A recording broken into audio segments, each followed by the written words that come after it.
اتنا نہ اکڑ نہ اتنے جذبات میں رہ، حد سے نہ گزر دائرہ ذات میں رہ۔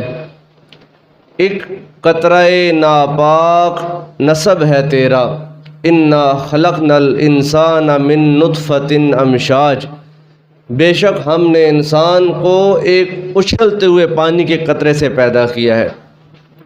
ایک قطرہ ناپاک نسب ہے تیرا، یہ اوقات ہے تیری، اپنی اوقات میں رہ۔ ہم سب اللہ تعالیٰ کی خاص توفیق سے اور اس کی رضا کو حاصل کرنے کے لیے ایک اللہ کی بندی محترم جناب تصور صاحب، امجد صاحب، عظمت صاحب کی والدہ ماجدہ مرحومہ مغفورہ اور بابا جی کے اہلیہ محترمہ، ان کی روح کو اصالِ ثواب کے لیے ختم قرآن شریف کی اس محفل پاک میں شامل ہیں۔ اللہ ہم سب کی حاضری کو قبول فرما کر اس کا ثواب مرحومہ کی روح کو احصال فرمائے اور کروٹ کروٹ ان کو جنت کا احصار نصیب فرمائے۔ پیچھے چونکہ جگہ کم ہو رہی ہے، یہ گزارش کروں گا سارے دوست آگے آگے تھوڑا حرکت میں برکت ہے، تھوڑی حرکت کریں تاکہ آنے والے لوگوں کے لیے پھر دشواری نہ بنے۔ آگے جگہ ہے، مہربانی فرمائیں تھوڑی سی تکلیف فرمائیں گے، آگے جگہ پر کر لیں تاکہ پیچھے آنے والے لوگوں کے لیے آسانی پیدا ہو۔ ارشاد باری تعالیٰ ہے، یا ایھا الذین آمنوا توبوا الی اللہ توبۃ نصوحا، اے ایماندار لوگو اللہ کی طرف لوٹو، اللہ کی بارگاہ میں رجوع کرو اور توبہ کرو ایسے جیسے توبہ کرنے کا حق ہے۔ یہ جو ہم ختم قرآن شریف کرتے ہیں، 10واں کرتے ہیں، 40واں برسی کی محافل ہوتی ہیں، یہ محض انٹرٹینمنٹ کے لیے نہیں ہوتی ہیں کہ یہاں پر سریلا ترنم بھرا بیان سنا جائے، میاں صاحب کا کلام ہو، لنگر کھائیں، واہ واہ کرے چلے جائیں۔ اس کی غرض و غایت یہ نہیں ہے۔ ختم قرآن شریف چونکہ ایک فوتگی کے موقع پہ ہوتی ہے تو اس کا جہاں مقصد احصال ثواب ہوتا ہے، وہیں پر ساتھ تذکیر، واعظ و نصیحت اور لوگوں کو فکر آخرت یاد دلانا مقصود ہوتا ہے۔ کہ مائی صاحبہ تو چلی گئی ہیں، ابھی اس ہفتے میں تقریباً ہم نے 3-4 جنازے پڑھے ہیں، 2 سدوال پڑھے ہیں، اظہر بھائی فوت ہو گئے، ڈوڈی پاپرا میں ان کا جنازہ پڑھا، مائی صاحبہ کا جنازہ پڑھا۔ یہ دنیا ایسی ہی چلتی ہے، کوئی آ رہا ہے کوئی جا رہا ہے۔ حضرت امام حسن بن علی المرتضیٰ شیر خدا رضی اللہ تعالیٰ عنہ فرماتے ہیں کہ مرنے والے اپنے پیچھے رہ جانے والوں پر ایک احسان کرتے ہیں، پیغام دے جاتے ہیں کہ ہم جا رہے ہیں لیکن تم کو اللہ نے چند سانسیں مزید عطا کی ہیں، لہٰذا ان سانسوں کو ضائع نہ کرو، ان سانسوں کو اللہ اور اللہ کے رسول کے احکامات کے مطابق لگاؤ تاکہ کل اللہ کی بارگاہ میں شرمندگی سے محفوظ ہو جاؤ۔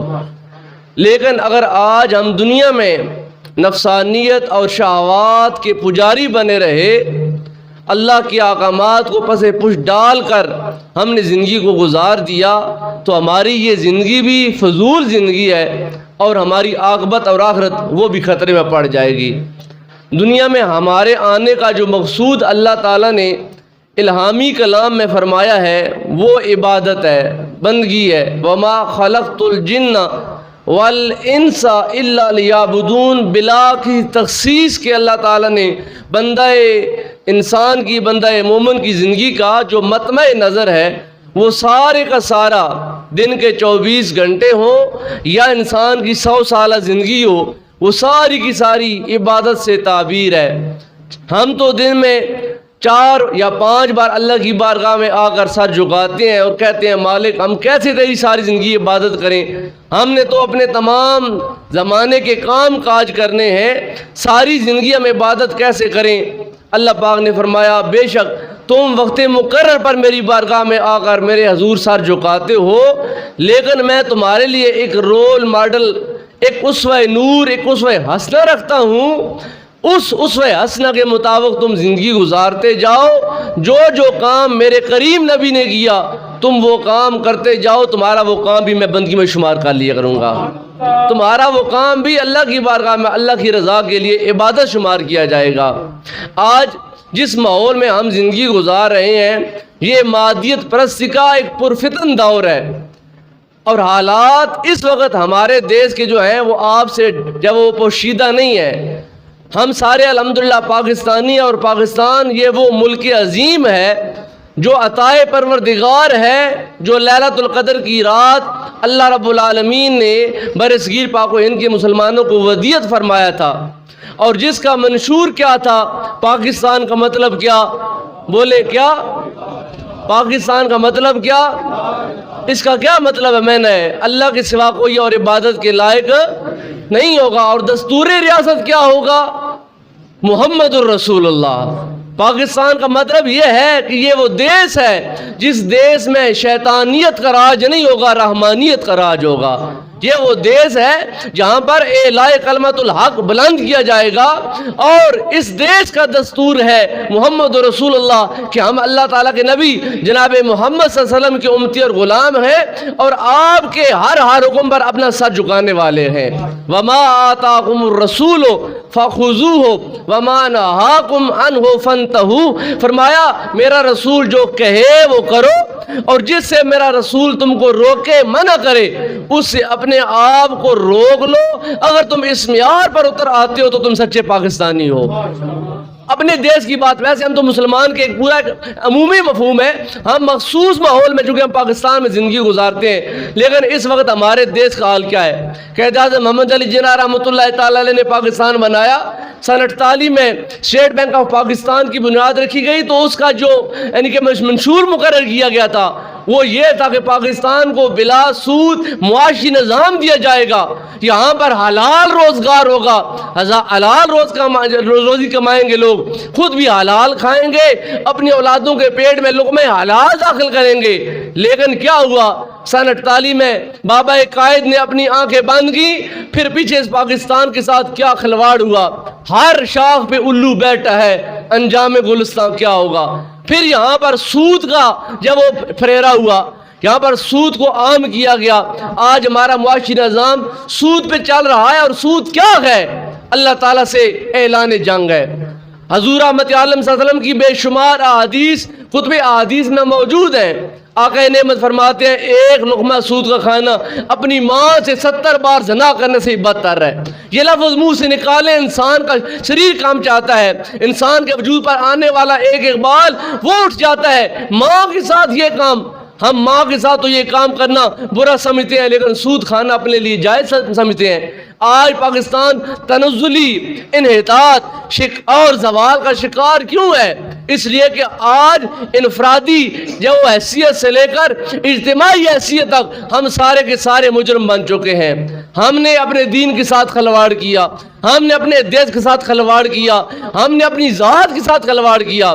ہم نام کے مسلمان ہیں، ہم اللہ تعالیٰ کو ایک مانتے ہیں، ہم اللہ کے رسول کا کلمہ پڑھتے ہیں، اللہ کی الہامی کلام قرآن پاک پر ہمارا یقین ہے، لیکن ہم ان تمام چیزوں کو ماننے کے باوجود ان کے اندر جو احکامات ہیں ان کو ماننے سے اپنا چہرہ پھیر چکے ہیں.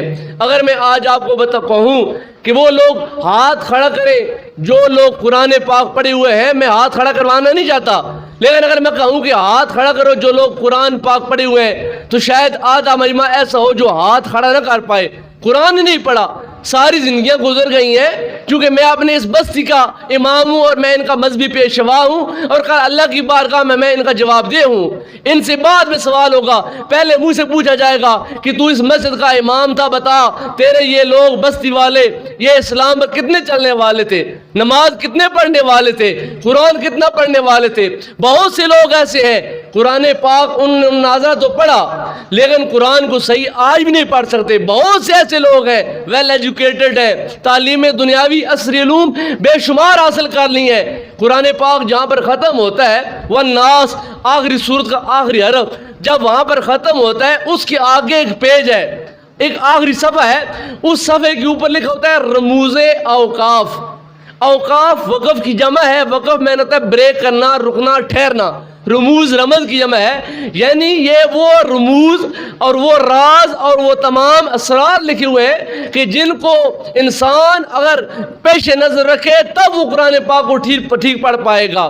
جیم کہیں پہ لکھا ہوتا ہے، توئے کہیں پہ لکھا ہوتا ہے، کہیں پر میم لکھا ہوتا ہے، کہیں پر کاف کف لکھا ہوتا ہے، کہیں پر سلے لکھا ہوتا ہے، کہیں پر سختہ لکھا ہوتا ہے، کہیں پر وقفہ لکھا ہوتا ہے۔ میں آپ سے یہ بات پوچھنا چاہتا ہوں، آج دیانتداری سے آپ بتائیں، جو لوگ قرآن پاک پڑھے ہوئے ہیں، آپ میں سے کون کون سے لوگ ہیں جنہوں نے قرآن کا وہ آخری پیج پڑھا ہے، جس قرآن کے پیج کے اوپر یہ تمام بریکرز لکھے ہوئے ہیں؟ میں آپ کو کہوں کہ آپ پنڈ زادن خان جائیں، موٹر سائیکل پہ جائیں، گاڑی پہ جائیں، جب ہم یہاں سے نکلیں گے راستے میں روڈ کے اوپر جہاں پر آبادیاں ہیں وہاں پر بریکرز بنے ہوتے ہیں۔ بریکر کیوں بنائے جاتے ہیں؟ ذرا سنبھل کر، کہیں آگے بچہ نہ آ جائے، کوئی جانور نہ آ جائے، کوئی آگے آدمی نہ آ جائے، کہیں پہ کھڈا ہے، کہیں پہ ڈپ ہے، کہیں پہ اونچی جگہ، کہیں پہ جب وہ جھکی جگہ ہے، تو ان تمام چیزوں کا خیال رکھیں گے، بریک لگائیں گے، آہستہ کریں گے، تیز چلائیں گے، تب اپنی منزل مقصودہ پہنچیں گے۔ لیکن اگر آپ ایک ہی سپیڈ پر چوتھے گیئر میں لگا کر موٹر سائیکل یہاں سے نکلیں اور پنڈ زادن خان کا رخ کریں، نہ آپ بریکر کی پرواہ کریں، نہ آپ جب وہ کسی کھڈی کی پرواہ کریں، نہ راستے میں پڑے ہوئے کانٹے کی پرواہ کریں، نہ ہی آپ کسی اور چیز کی پرواہ کریں، منزل مقصود پہ پہنچیں گے یا نہیں پہنچیں گے وہ الگ بات ہے۔ یا آپ اسپتال پہنچیں گے یا آپ قبر میں پہنچ جائیں گے۔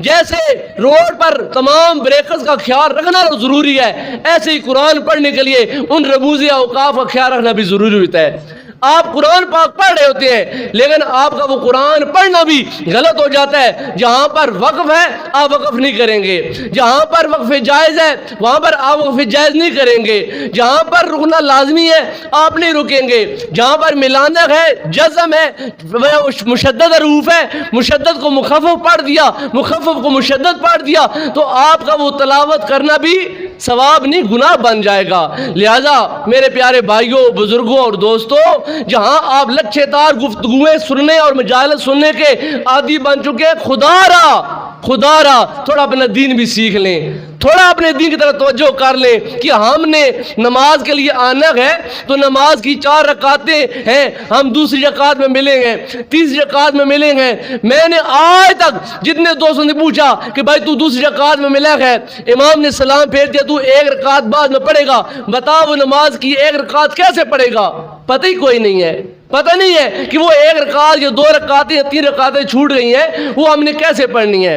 ختم قرآن شریف کی محفل ہو یا اسال صاحب کی کوئی محفل ہو، اس کا ایک ہی مقصد ہوتا ہے، لوگوں کو جوڑا جائے، لوگوں کو تھوڑا ہلایا جائے اور ان کو ان کے دین کی طرف لایا جائے۔ میرے پیارے بھائیوں، میرے پیارے دوستوں اور بزرگوں، اس وقت ہمارا دیش بڑی مشکل حالات سے گزر رہا ہے۔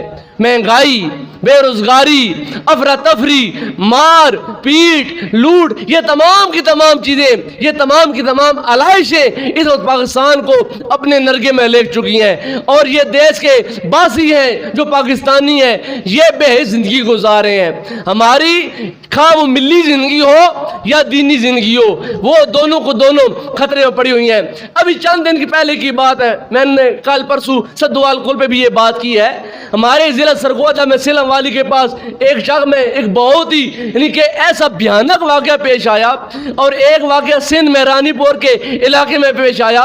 یہ 2 ایسے واقعات ہیں جس نے تو انسان کی انسانیت کو ہلا کر رکھ دیا ہے کہ آیا ہم انسان ہی ہیں یا انسان ہوتے ہوئے ہم خدائی کے دعوے کر بیٹھے ہیں۔ ہم نے اپنے آپ کو کیا مان لیا؟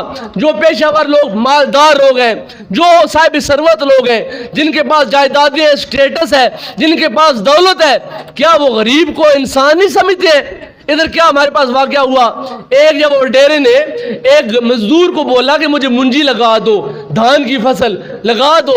اس نے کہا چودھری صاحب میں نے فلاں فلاں بندے سے پہلے پیسے لیے ہوئے ہیں، جس کو ہم کہتے ہیں ان کے ہم نے پہلے اسے ایڈوانس لے لیا، پہلے میں اس کی لگا لوں بعد میں آپ کو لگا دوں گا۔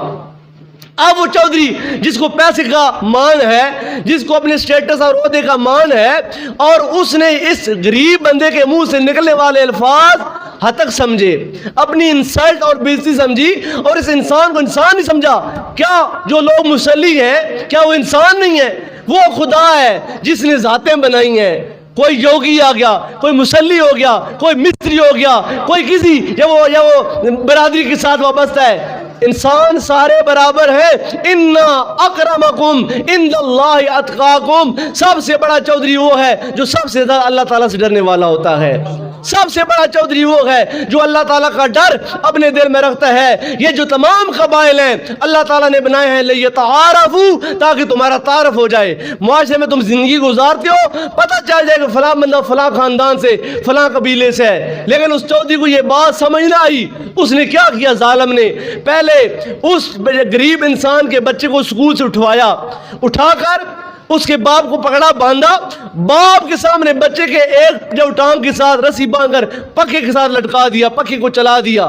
اب باپ رو رہا ہے، چلا رہا ہے، تم میرے بیٹے کے ساتھ کیوں ظلم کر رہے ہو؟ اس کا یعنی کہ اس کا کھلواڑ کیا گیا، مذاق اڑایا گیا، ویڈیو بنائی گئی۔ پھر اس بات پہ بھی وہ خوش نہ ہوا، اس نے باپ کو کھول کر اس نے چرپائی پہ باندھا، اور باندھ کر پہلے پاؤں کے نیچے اس نے ڈنڈے مروائے، پھر کمر کے اوپر ڈنڈے مروائے، اس کی ویڈیو بنائی، سوشل میڈیا کے اوپر آج بھی موجود ہے۔ پھر یہاں تک بھی وہ خوش ظالم نہ ہوا، اس نے اپنے کتے کی رسی کو کھولا اور اس بندے کے گلے میں ڈال کر کہا کتا بنو، جیسے کتا چار ٹانگوں پہ چلتا ہے ایسے چلو۔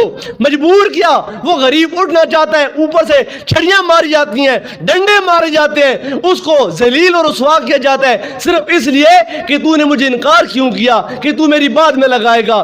تیرا تو کام یہ تھا کہ گراں کا چودھری اگر کہتا ہے کہ مجھے پہلے لگا کر دو تو تمام لوگوں کی کام چھوڑ کر پہلے میرا کام کرنا چاہیے تھا۔ اس بات پہ بھی وہ خوش نہیں ہوا۔ پھر اس نے کیا کیا؟ جس برتن میں اپنے کتے کو پانی پلاتا ہے اس برتن میں پانی ڈال کر اس بندے کے آگے کہا یہ پیو۔ یہ انسانیت کی تذلیل نہیں تو کیا ہے؟ یہ وہ دیش ہے جو کلمے کی بنیاد پر بنایا گیا تھا، اور یہ وہ دیش ہے جس کا منشور بناتے ہوئے کہا گیا تھا یہاں پر جناب محمد صلی اللہ علیہ وسلم کا جب وہ دین لاگو کیا جائے گا۔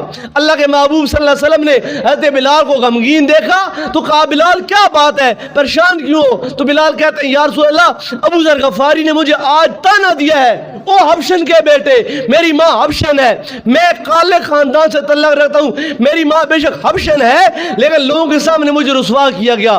اللہ کے رسول نے کہا بلال آزان دو۔ سارے صحابہ اکٹھے ہو گئے، حضور نے جب وہ خطبہ دیا جلال میں، سرکار فرمایا او میرے صحابہ، میں نے تو تمام زمانہ جاہلیت کی رسموں کو اپنے پاؤں کے نیچے رون دیا تھا، تم نے آج دوبارہ یہ ذات پات کے کہاں سے بت گاڑ لیے؟ فرمایا کوئی بھی بندہ عزت دار نہیں، عزت دار بس وہی ہے جو اللہ سے ڈرنے والا۔ اگر بلال کے دل میں خدا کا ڈر ہے تو بلال اللہ تعالیٰ کی نگاہ میں پسندیدہ انسان ہے۔ آج یہاں پر کیا ہوا؟ رانی پور میں ایک جو نام نہاد سید کے گھر میں 10 سالہ فاطمہ نام کی بچی کے ساتھ ریپ کیا گیا۔ اس کو ریپ اس تشدد کے ساتھ کیا گیا، بچی مر جاتی ہے۔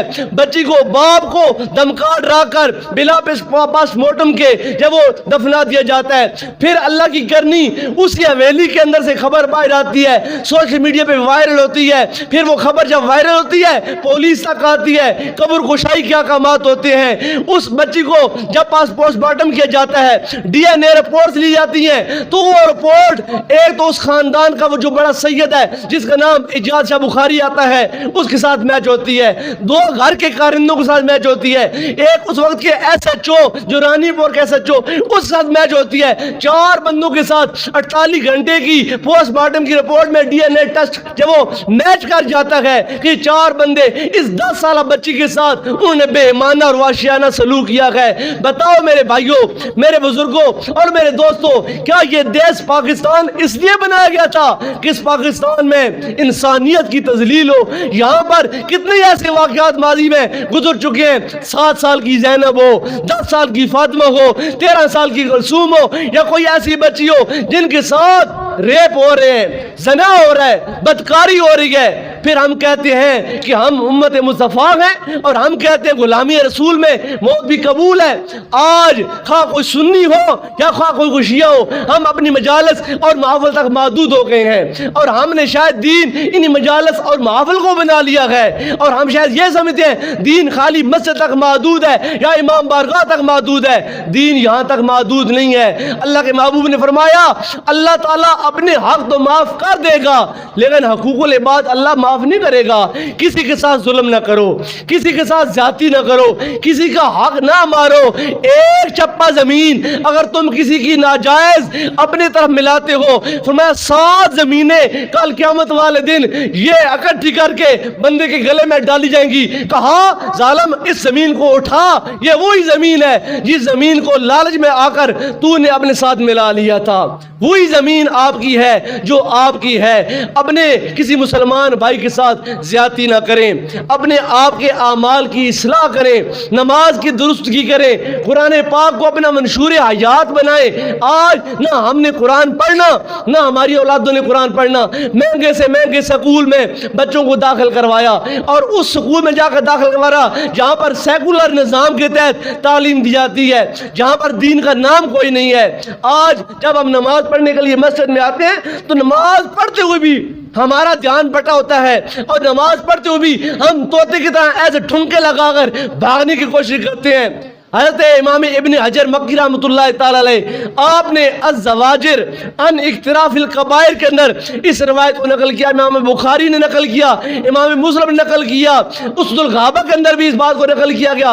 اس کے علاوہ مولانا الیاس قادری صاحب آپ نے کتاب النماز میں اس بات کو نقل کیا, اور بہار شریف کے مصنف نے اس بات کو نقل کیا کہ امام شافعی رحمۃ اللہ تعالی علیہ دمشق میں ایک بہت بڑے امام سے جو ایک حدیث حاصل کرنے کے لیے جاتے ہیں, سفر کرتے ہیں کہ دمشق میں فلاں امام ہے, اس کے پاس اللہ کے رسول کی ایک بات ہے جو صحیح سند کے ساتھ ہے, میں وہ حاصل کروں.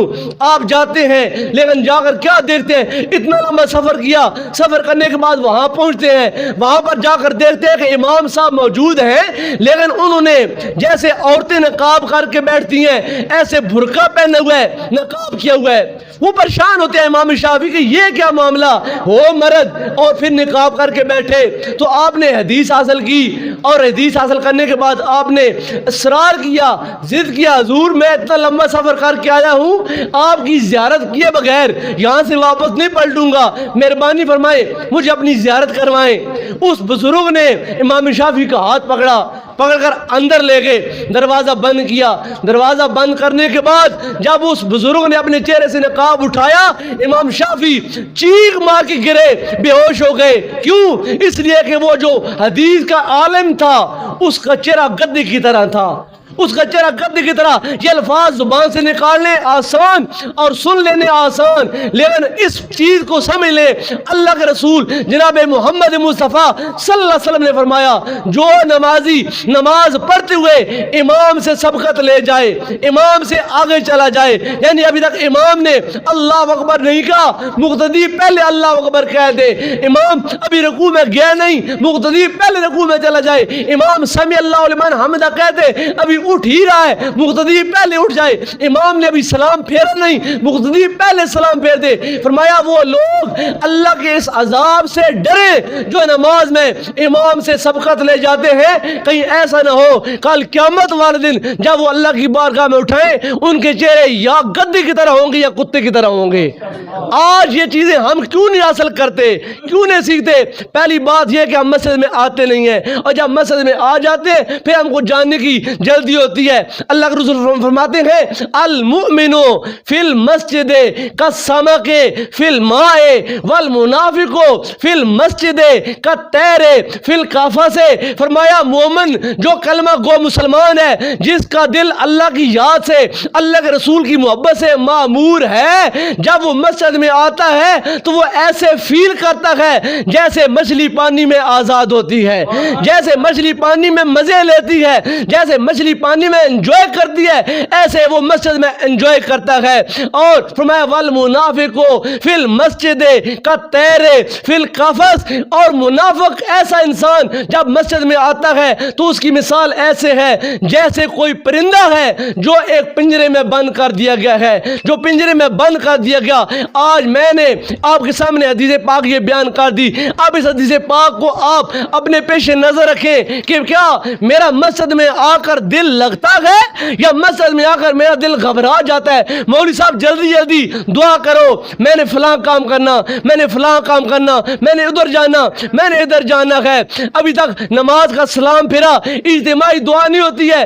آدھے نمازی اجتماعی دعا سے پہلے چلے جاتے ہیں اور جا کر کرتے کیا ہے، کوئی راستے میں تھلے پہ بیٹھا ہے، کوئی دکان پہ بیٹھا ہے، کوئی گلی میں جا کر کھڑا ہے، موبائل واٹس ایپ چیک کر رہا ہے، فیس بک چیک کر۔ بیٹھ جائیں بزرگوں، بیٹھ جائیں، مہربانی کریں، بس ختم کر رہا ہوں، بیٹھ جاؤ بزرگوں، بیٹھ جاؤ۔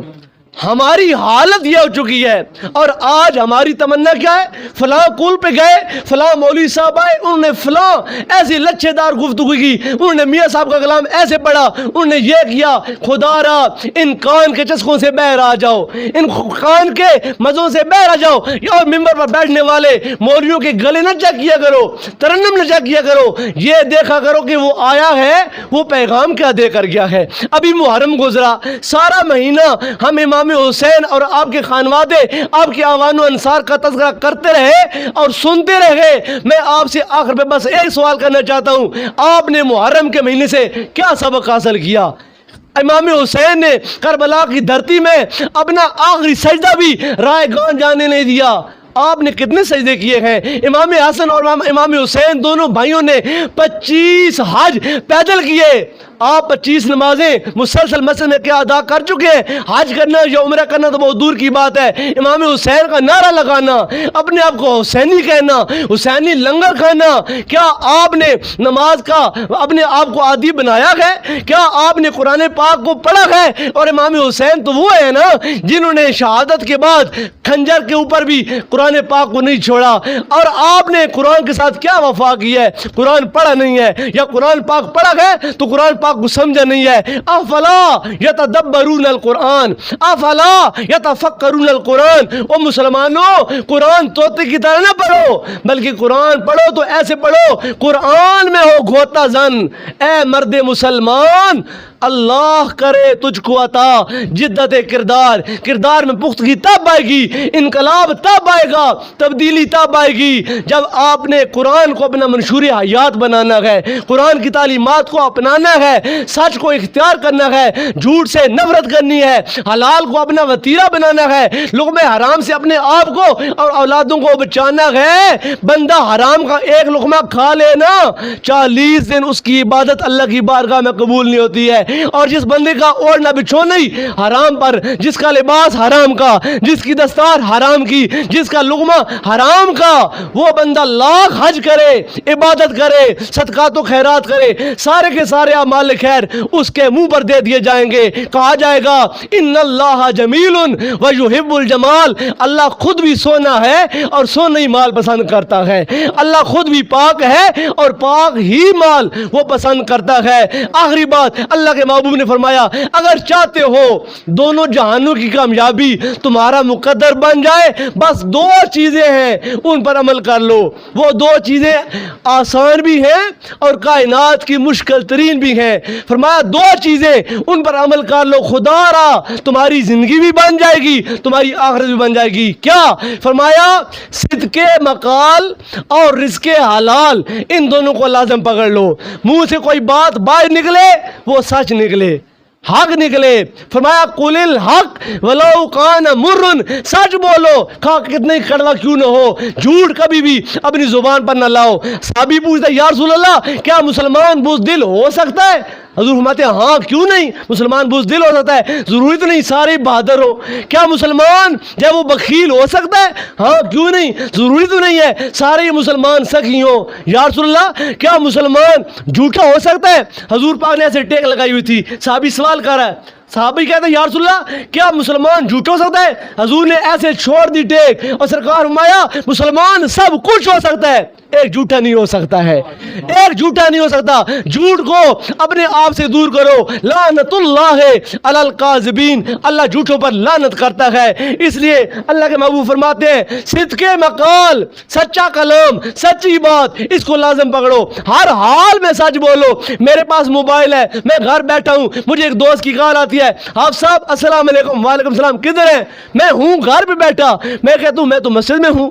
میں تو پینٹ کیا ہوا ہوں, میں تو ادھر ہوں. ارے یہ وہ آلہ ہے جس آلے نے دانستہ نادانستہ مجھ سے یہ گناہ کروایا اور میرے نام اعمال کے اس بائیں پلڑے میں گناہ کو لکھوا دیا ہے. اور یہ وہ گناہ ہے جس گناہ کو میں گناہ سمجھتا ہی نہیں ہوں, یہ وہ گناہ ہے جس کو میں کوئی اہمیت نہیں دیتا, لیکن آپ کا گناہ والا پلڑا بھارا ہو گیا ہے اور آپ جہنم کی آگ کے نزدیک ہو گئے ہیں. اس لیے صدق مقال کو لازم پکڑو اور رزق حلال کو لازم پکڑو.